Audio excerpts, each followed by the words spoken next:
মা বাবা না থাকলে ঘরে খাই খাই ব্যাপারটা বেড়ে যায়, তাই মা বাবা বাইরে বেরোতেই আমি আর বুনি ঠিক করলাম চাউমিন খাবো।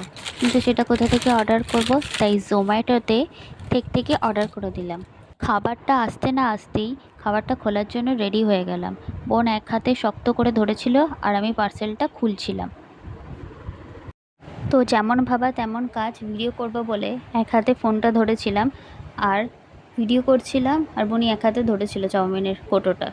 যাই হোক, চাউমিনটা ঢালা হলো, যা দেখে তো খুব ইয়াম্মি লাগছিল। ফার্স্ট টাইম অর্ডার করেছিলাম।